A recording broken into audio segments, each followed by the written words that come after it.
How you feel, Justin? Excited, extremely. Dropping 3 games and coming to a place like this and see your team play this well, and as confident that we came out there for 40 minutes. And I'm very excited. I'm very happy for my group, and just hope we can just keep pushing. Punishing them out for that first half, what was the message to you blokes before the game? Perth is on a 6-game winning streak, and they've been playing extremely well the last month or so. And we wanted to make sure that we're in their place and that we had to find a way not to allow them to have a good start. And if they did have a good start, we got to be right there with them, right? And so that my guys just trusted each other, made extra passes, and got good looks, and the ball started falling. Deja vu from the last time you played. They were on a 6-game winning streak to start. You guys started better. Did you take a lot from that game into this game? 100%. That was we looked at a lot of the game for our film to see how we actually guarded them, and how we played unselfishly, because we got away from that after we played Perth a little bit. So we wanted to find a way to get back, and I think that film motivated us to see how well we played unselfishly together and got us a chance to come in here and get a win. And the way you guarded Bryce in that previous game, you didn't let him have shots, and you didn't have many early as well, which was that very similar as well to tactics around him. Yeah, for sure. We threw different bodies at them. We have long wings, and who's able to slide their feet pretty well. And our guys communicated as if they needed to switch or if we needed to double them here and there. And then when he gave the ball up, we want to make sure he didn't catch it back. So our length out there and our trust with our backside helped us out today. How much fun did you have tonight? Yeah, it was good. Obviously, I felt like we were coming our backs against the wall.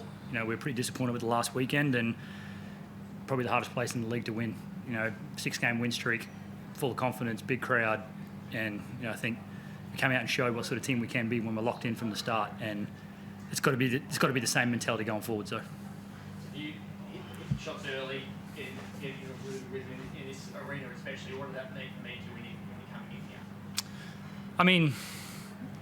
Just nice to see some go through. To be honest, it was my teammates were getting me the ball.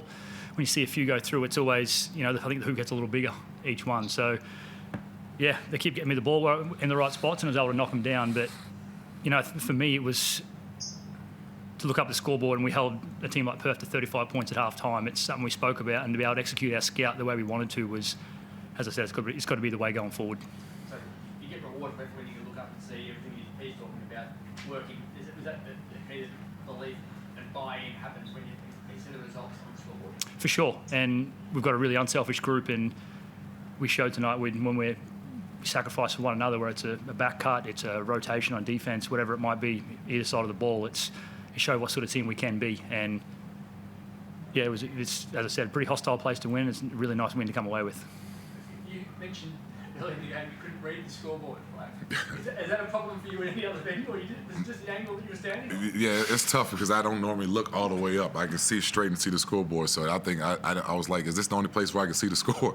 And it was like, yes. I was like, I hope we just keep making shots. But nah, it's fine. I adjusted to it, but I was just mainly focused on these guys playing good basketball. So just the angle, or was it your eyes in general where you struggled with? Oh no, I'm nearsighted, so I can see far away. I just can't see up close. So I'm just not used to looking all the way up and trying to find what the score is. But it was a little funky, but I knew the score was in our favor. Anyone else comes in and see? G'day JT, Toddy, Mitch from the Mercury. JT, J-Rob coming in off the bench, it seemed to work like a bit of a masterstroke in that run that you did produce leading into the end of that first quarter, and something you carried on. What was the thinking there? What were the discussions like with him as far as embracing that, and sort of how happy were you with, the results of what you were able to sort of produce with it? J-Rob, true professional, accepted it because we knew that we needed something to change up in our style of play and our lineup, and it was not a demotion to him, in my opinion. I think it was something that we just found. He gave us strength off the bench and a great voice. He's great with the scout, so he does what point guards do. He understands the other people plays and what's been called, and so he led that second unit to be able to give us that burst of energy that we needed. So he did a great job. So it was nothing that J-Rob took out of context of not starting, but at the end of the day he played similar to the same minutes that he would, maybe a little bit less, but he was very productive. What do you learn about a guy like him, with his pedigree and everything, the what was expected of him early on, sort of in coming to the club, for him to have that, to take that on and to attack it the way he did? You probably learn a lot about a guy, sort of his personal qualities when he's able to sort of take that sort of new role and embrace it under those circumstances. Yeah, for sure. But like this whole group understands that. You know, I mean, I have 12, 13 very talented guys who could probably start in any team on this league. And, you know, everybody has to accept their role and accept that they might not play the significant amount of minutes that they feel that they should play, but whatever the team needs to do to win. And J-Rob is one of those guys. So he was perfect tonight for me, man, especially like the guy on my side. I'm glad he came, you know, back to his old stomping grounds and played well. So, I mean, but J-Rob did exceptionally well for us. It's interesting now that you've produced these most impressive performances you seem to have produced all year have been on the road, and some of the ones you'd probably like to have back have been the ones at home. What do you think is different for you on the road that lets you, I guess, get to the start right and have these performances, and what do you sort of have to address now that you've got a pretty crucial one sort of coming up pretty quick at home? Well, I told the guys we might not just need no fans in our arena. We just might imagine that we on the road every time. No, but I think that we just got to make sure we just understand, like, our back is against the wall every time that we go play. And that's what like I said, Toddy said earlier, that we came out with our backs against the wall because we know we have a chance to make that top 6, and we can't keep dropping games or not playing well, and we need big ones. And this one today, we need a big one. So I think we're going to go in New Zealand maybe ready, prepared, and ready to go mentally like we did last week when we had the doubleheader with Taz in Brisbane a couple weeks ago, and we went split 1-1. But when we go back home this time, we're going to give New Zealand everything we got, and you know, hopefully the same group that played tonight will show up on Sunday.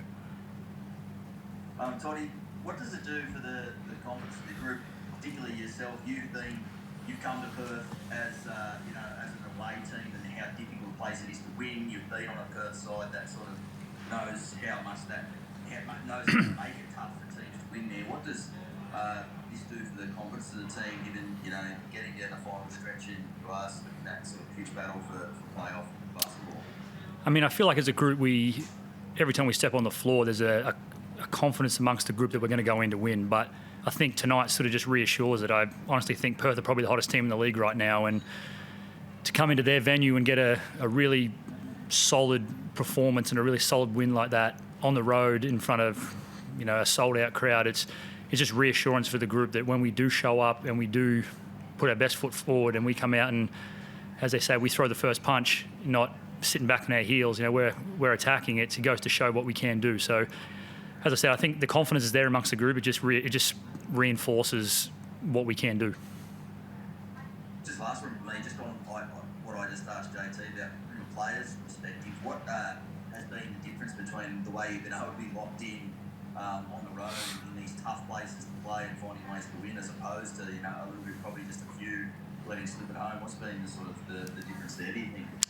I mean, obviously we were pretty disappointed with last weekend, and I think we felt like as a group we let that slip, and that's on us. And as a group, we needed to, our backs are against the wall, and as you know, every game our season's on the line. So we're going to continue to approach every game the exact same way. We can't come out with a slow start. We can't come out and expect to, you know, be down 10 at the end of the first quarter and expect to win. You know, this league's too good, and you have to be able to put 40 minutes together. And if we can do that, you know, we've, you know, once again shown that we can compete with anyone in the league. Thanks, guys. That's it from me. Thanks, Mitch.